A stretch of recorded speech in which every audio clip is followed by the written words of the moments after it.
Good morning, diba?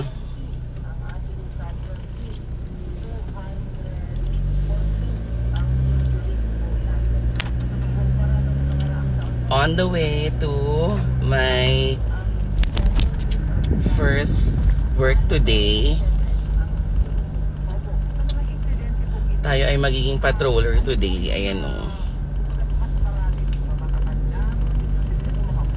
Kaya tutok na sa radyo sa Istrenta. Aga no. On the way na tayo sa work.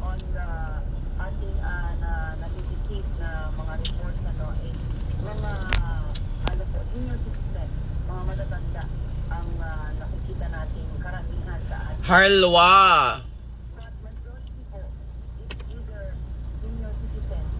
Grabe, nagbabalat pa yung mukha ko. Pero walang makakapigil dahil tayo po ay magbabalita sa radyo sa Istrenta today. Nagbabalat yung fest natin. Kaya wala tayong makeup na naman. Ayun o, sobra.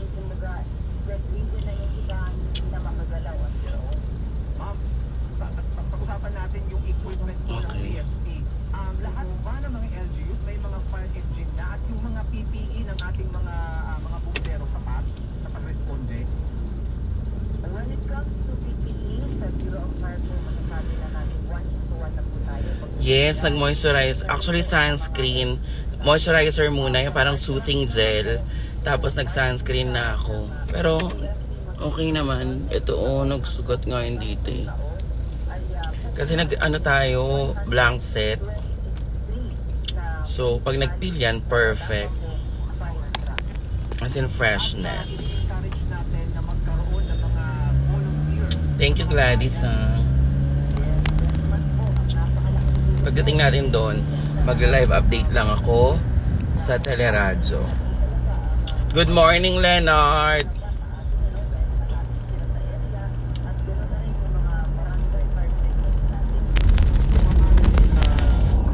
Yes, as a working girl tayo. Everyday akong ganito. Diyos ko.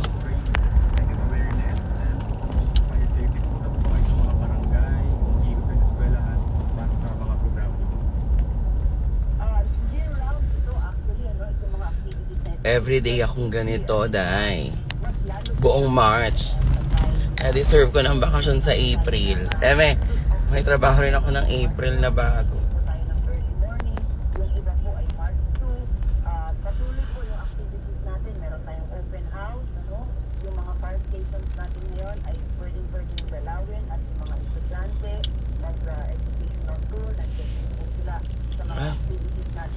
Walang signal, ate. Mga battle of the band, and also meron din tayo tinatawag na road show. Park Square Road Show, saan yung youth of Tara na, mag-domestic. Halika na.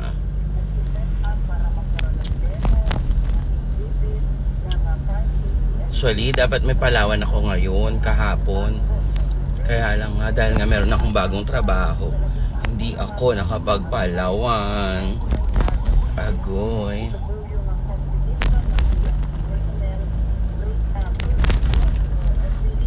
On the way na tayo. Para magbalita.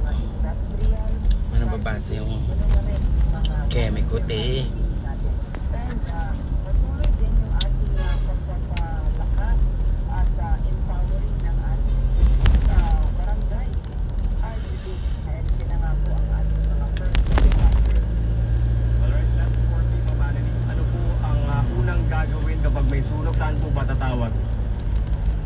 Ang ating pong sanang gustong iparating na itatak sa isip ng bawat isa, yung prevention rather than response or suppression. So, isipin po natin lagi yung mga bagay na sa tingin natin ay ito maaari itong maging magkaroon ng... Tapos mamaya may consciousness po natin kaya may programa po natin na tinatawag na guesting ako sa Marisol Academy. So ngayon, magbabalita tayo sa teleradyo. Diba naka-uniform ako at tinutulungan paano i-identify yung super aga, diba? Ganun talaga pag mamamahayag. EDIT or EDITH. Ito yung tinatawag natin emergency or Actually, pwede ako magpasundo ng service. Kaya lang, Malapit lang kasi ito eh. Yung bukas, baka magpa-service ako kasi sa may Makati kami bukas sa shoot. Kailangan magaling na yung mukha ko. Hindi na to ganito dapat. Paano lumabas ng bahay na madilim dahil madalas ng insidente gabi, madaling araw. Yan po, araw-araw may practice natin, tatatak po sa isip natin, maiigtan ang nakapabayaan. But in the event nga po, nandiyan na. Unang-una pong gawin ay mag-exit. Hanapin agad yung evacuation area na napag-usapan na ninyo. At itawag po ito sa 911. Or, good morning! Ingat and God bless po, Ma'am Liza de las Armas. Nandyan po ang mga cellphone numbers De las Armas, tama. ng pinakamalapit na fire station. I-save na po sa inyong mga cellphone. Alright.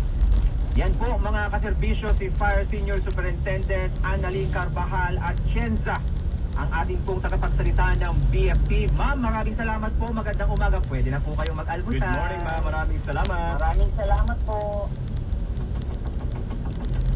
At sa amin pong pagbabalik, balita sa iba yung dagat, ceasefire talk sa Hamas, hindi sinipot ng Israel.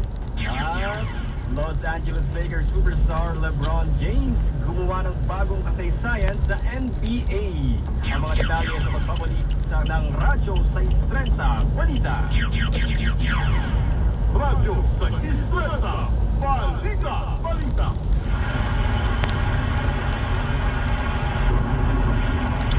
Good morning, Jenny, watching from Dubai.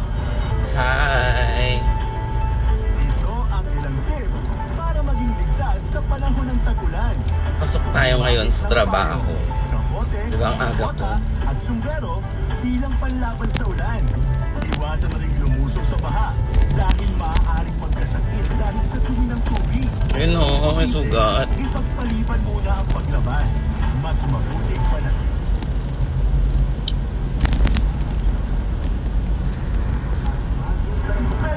At tutukan ng update tungkol sa panahon. Have a blessed day ahead po sa inyo rin. Ganado ang gabi mo sa Teleradyo Servisyo at Radyo sa 6:30. Ang mga nagpapagang balita sa TV. Nasa radyo na. TV Patrol, alas 6:30. Ang mga kasalo nyo sa kwentuhan at balitaan. Ami Perez at Johnson Manaba sa kasalo, alas 8. Johnson Manabat. Hi, Nico. Walang aga mo naman.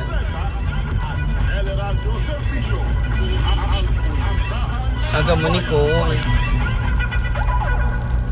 Deserve mo talagang magkaroon ng panalong diskarte. Inspirasyon at gabay nyo sa pagmamanagement. May work ako sa teleradyo pang umaga. Magabalita ako. Actually, safe trip. Hindi naman totally balita. Safe trip. Ito ba natutulog? Ako nakatulog naman ng very light. Super saglit. Tapos mamaya nakbabawi ng tulog. Araw-araw, ang daming balita. May good news, may bad news. Maya tayo ma-orlo. Magulo, madrama. Pero may guesting pa akong alauna eh. Sa Marisol. Thank you, May. Pagaanin natin. Pasayahin kaya natin. ATM. Anong take mo? Kasama sina Terry Ridon at Alex Baltasar. Lunes hanggang Biyernes, alas 4:30 ng hapon. Hindi, live siya. ATM. Anong take mo? Ako si Police Staff Sergeant Jerickson Llaneta, isang pulis. Nagsiservisyo ako para sa kaligtasan ng Live ako today. Kasama ka sa pagtupad ng iyong hangarin para sa iyong pamilya at para sa bayan. WBL Radyo Sa ano ko? EDSA South Triangle, southbound Quezon City.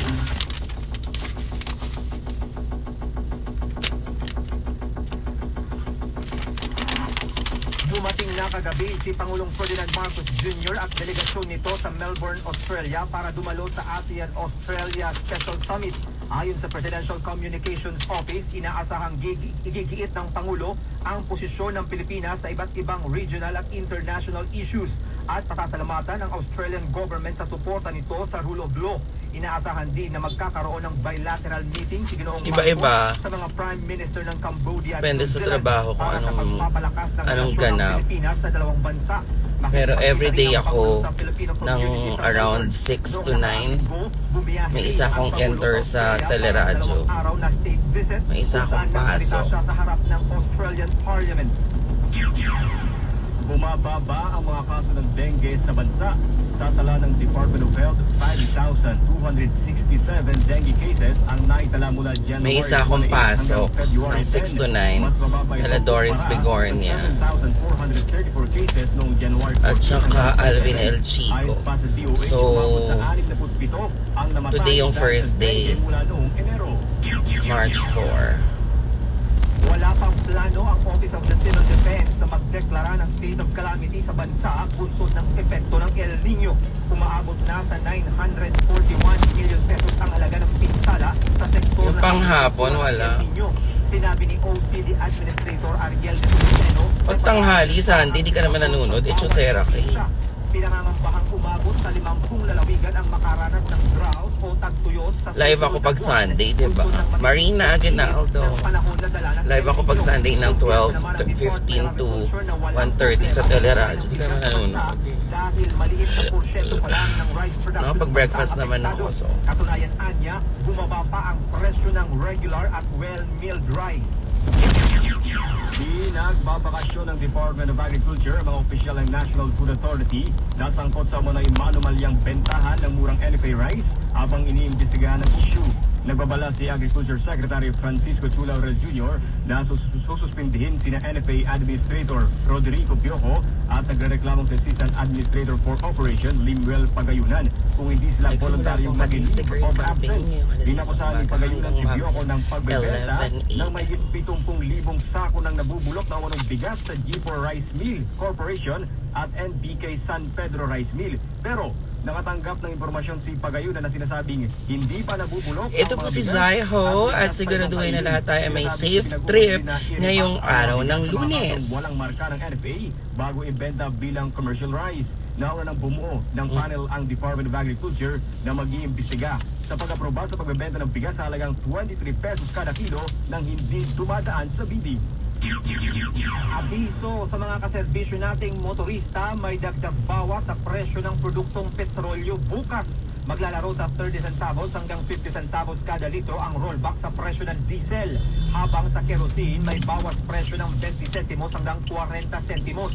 Pero ang presyo ng gasolina, tataas. So, hindi ako pwede magpuyat, dahil kasi lagi akong pang umaga ngayon. Energy, bumagsak ang presyo ng diesel at kerosene sa world market bunsod ng pagbaba ng inventaryo ng Amerika at napipintong tigil putukan sa pagitan ng Israel at Hamas at Gaza.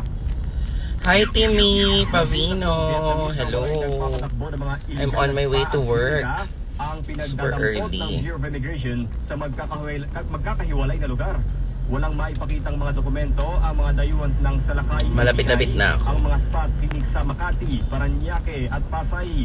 Papasok na po tayo ngayon, no, sa ating live update sa teleradyo. So, naka-uniform tayo ngayon. Tim, thank you. Ang deportation ng mga ito.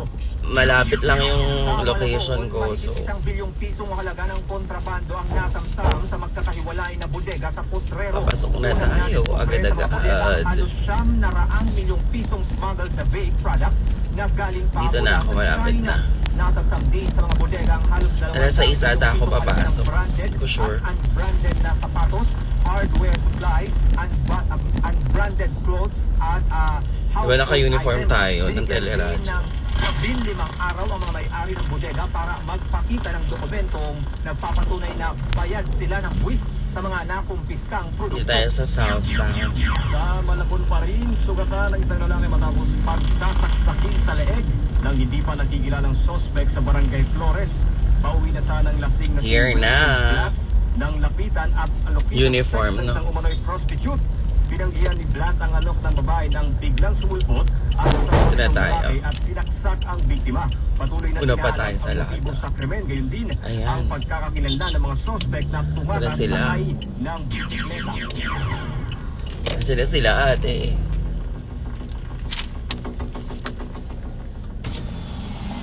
Sa tampahan ng reklamo. Hello! Mga takuna at syempre, lagay mo Shine. ang babantayan natin. Lagi ko po sinasabi, Javu, just always bring your umbrella. Kasi katutok lang tayo sa response. Ngayon, even yung kamalayan ng ating mga kababayan has gone a long way. Ako po ang sumasama. Marine Services Incorporated. Ilang kawani ng gobyerno kabilang ang Marina pagkatapos ng Semana Santa. Sinabi ni Oriental Mindoro Governor Humerlito Dolor na inuna muna nila ang kapakanan ng mga apektadong residente bago Dito na po ako sa venue.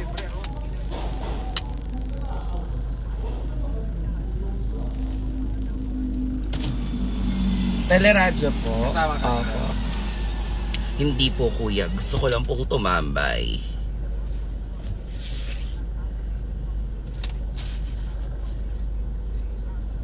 Natakuhan ng Philippine Coast Guard at 2 tauhan ng Maritime Industry Authority o Marina.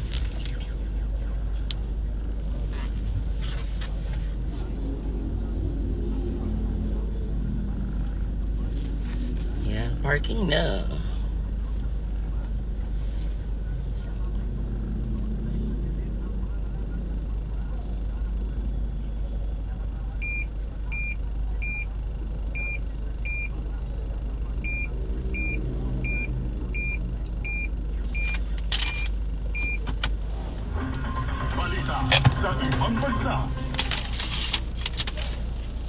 At balita sa labas ng bansa, binoykot ng Israel ang nilulutong ceasefire sa pagitan nito Yan, anak kayo at ni ng grupong Papa. Hamas sa Cairo, Egypt. Hindi sumipot ang mga kinatawan ng Israeli authorities sa ceasefire talks. Thank you, Ate dahil Marina. sa pagtanggi ng Hamas na ibigay ang listahan ng mga bihag nito. Ayon sa Israeli authorities, walang Dito na saysay tayo. na So, magpadala hindi ng pa naman tayo delegasyon bababa sa kasi. Cairo Hindi pa dahil naman tayo sa tinatawag. walang malinaw na sagot ang Hamas sa kanilang demand. Dumating sa Cairo ang mga kinatawan ng Hamas para sa inaasahang 6 na linggong tigil putukan nila sa Israel. Umaasa ang Amerika na magkakaroon ng ceasefire sa pagitan ng Hamas at Israel bago magsimula ang Ramadan. Sa ating balitang sports, nagkampiyon ng Pinoy billiard player na si Carlo Biado sa World 10 Ball Championship sa Las Vegas, Nevada, USA. Tinalo ni Biado sa finals ang nakalabang Japanese player para ibulsa. Nasa labas ako para magbigay ng safe trip sa mga motorista. Sunod na panalo sa UAAP Women's Volleyball matapos So, lapain ang FEU Lady Tamaraws 3-2. Binura ng Tigresses ang 2-set lead ng FEU at Mag-aaral tayo ng ang huling script, tatlong no? set upang mapanatiling malinis ang kanilang winning record sa liga. At sa basketball, gumawa ng kasaysayan si Los Angeles Lakers superstar LeBron James bilang tanging NBA player na umiscore ng 40,000 points. Si Lebron ang NBA all-time scoring leader na nakakuha ang kanyang ika-40,000 puntos sa liga sa second quarter ng laban kontra Denver Nuggets kahapon. Wow! Sports! Balita!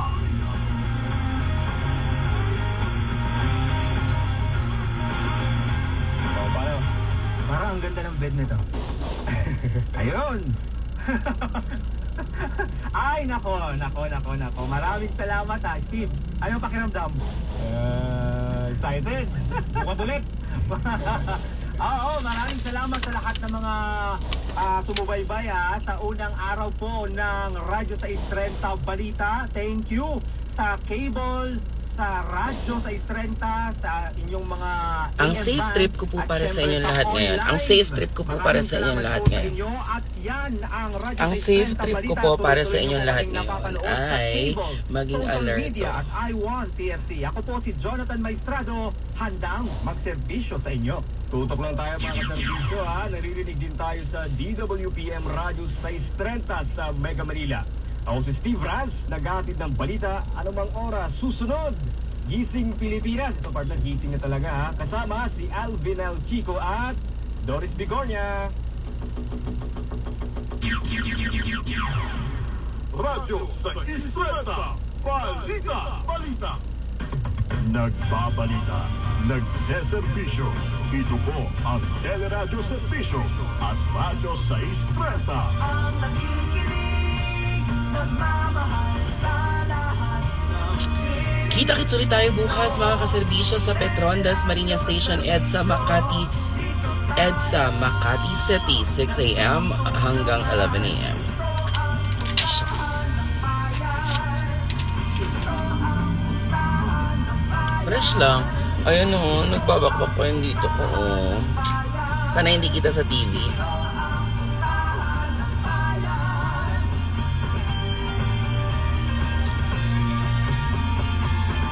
Ito ang DWPM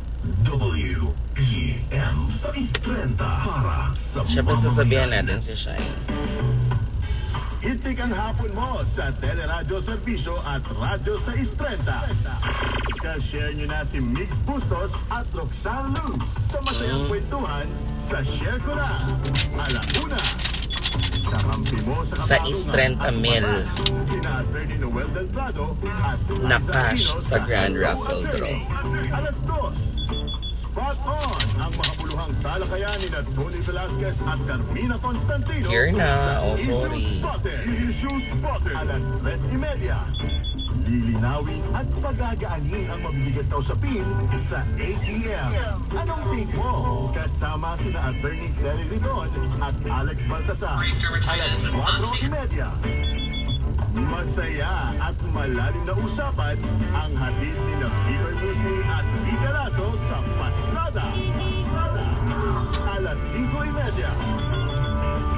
Tuloy-tuloy ang balita. Sabihin naman nila ako pag-awaban. Radyo 630 at Teleradyo Serbisyo. Oh, isa-isang phone ko. Ang puntahan ng bayan. Ito isa kong phone. Dad, papasok lang ako. Nakita mo ba yung salamin ko? Pumihit kayong kanan sa may lamesitan. Flip. Yung wallet ko. Napansin mo ba? Lumingon sa kaliwa sa ibabaw ng cabinet. Tatawagin naman nila ako. Mas pala ng ulan. Ano kaya mga daan na dapat kong iwasan dahil sa baha? E di doon sa puntahan ng bayan. Makinig ka sa Teleradyo Serbisyo para alam mo ang latest update sa lagay ng panahon. Ito Samsung, tapos itong gamit kong pang live, yung iPhone 15. So ito isa kong phone. Sa uwian, huwag ka kaliwa, huwag ka kanan, diretso sa bahay. Usually, parehas naman itong mga may load. Yung ito naka-line. Mababa na ba ako? Sa Radyo 630. DWPM. W para sa mamamayan. May dala akong mic kaya actually.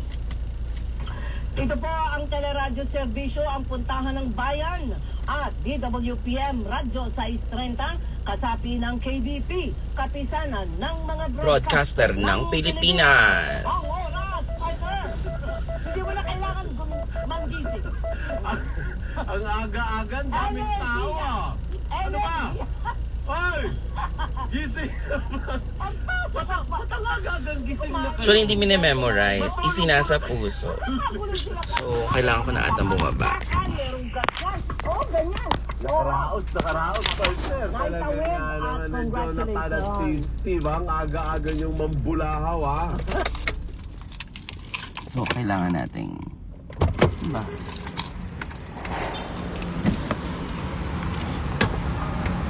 Ayun, nandito na tayo. Nagdidikit na sila. Ayun o, gas-gas. So, andito na sila, guys. Fit check.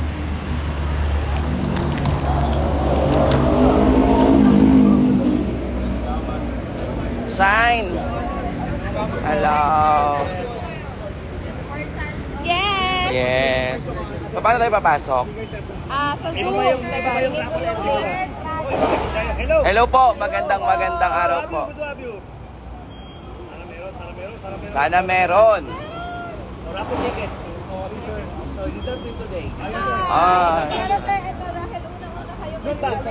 Yes! Ayun na namimigay na sila. Fit check.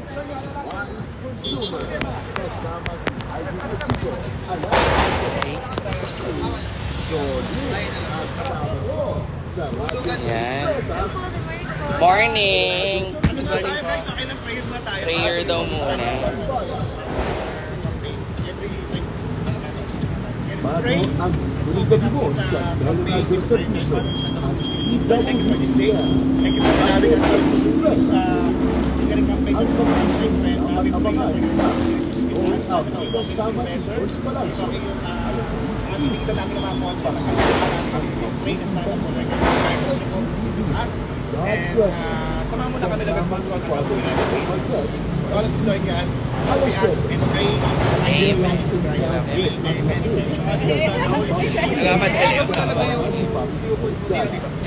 May microphone ba tayo?